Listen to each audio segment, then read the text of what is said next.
I was 7 years old and I was kicked to the back of my head by my dad because I disobeyed him.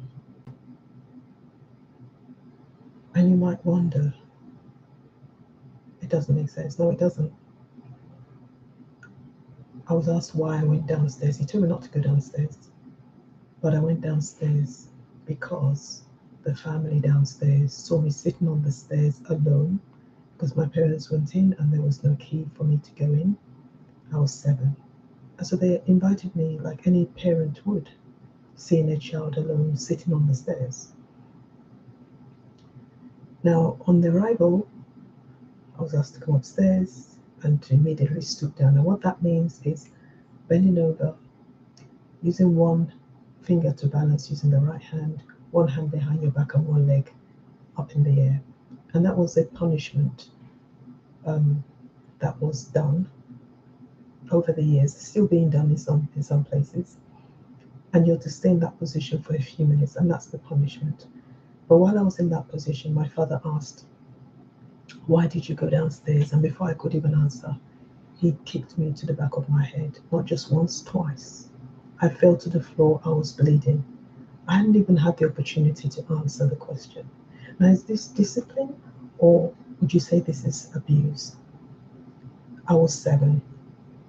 And even when I was taken to hospital, because in the night, my pillow was full of blood and my head was really hurting.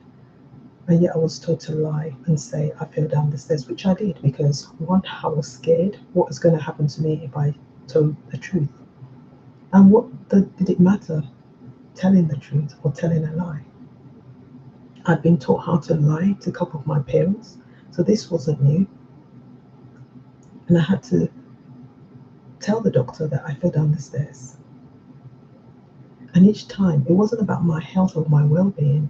My father was more concerned about what I had to tell the doctor.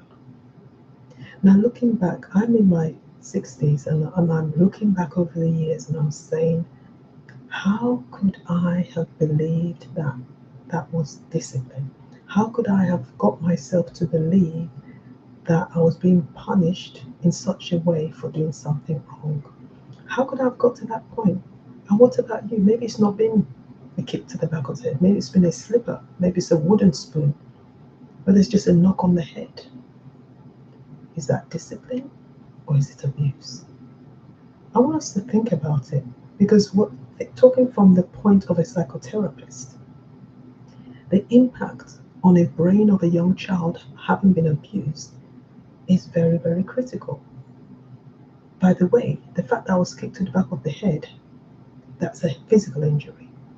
But then the mental injury, where there's so much stress, so much fear in the heart of that child, leads to excessive production of stress hormones.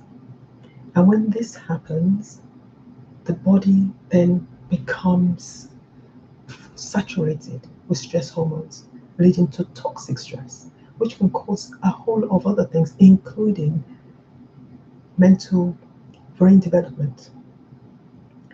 And so going through all of this, I then asked myself the question, and I'm asking you the same question. Would you call that abuse? Or would you call that discipline? That type of treatment or punishment, either way, is abuse. And the more people are abused as young people, they end up going through vulnerable situations in life. As a result of that, what abuse is known as one of the real cases of adverse childhood experiences. And if you've gone through any form of abuse, whether it's even rape, whatever it is abuse. And as a result of that, you are prone to have had adverse childhood experiences.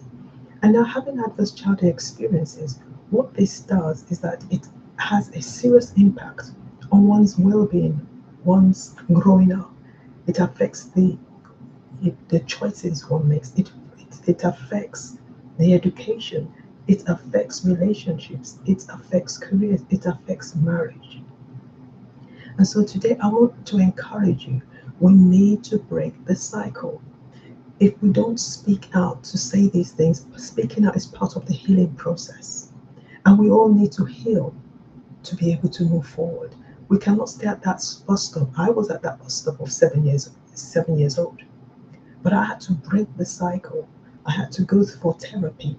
I had to build another lot of relationships and network of friends to be in a safe space so that I can heal, so that I can speak out. Today, you'll see me talking about this. I'm not crying. Before I used to, but now I can see that what I'm saying is going to empower you if you've been through the same and you've kept quiet. It will encourage you who have been through the same and have decided that I'm not saying anything because you're afraid to. I was so afraid to say anything. I was in my 50s when I spoke out and made a disclosure.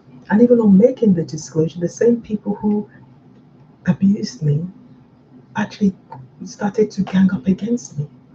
But that is expected because they also have unresolved trauma that they haven't dealt with, hence why the treatment I got.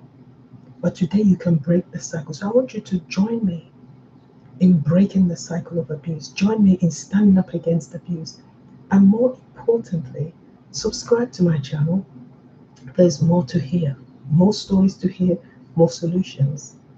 Take care. And while you're going through, stay safe.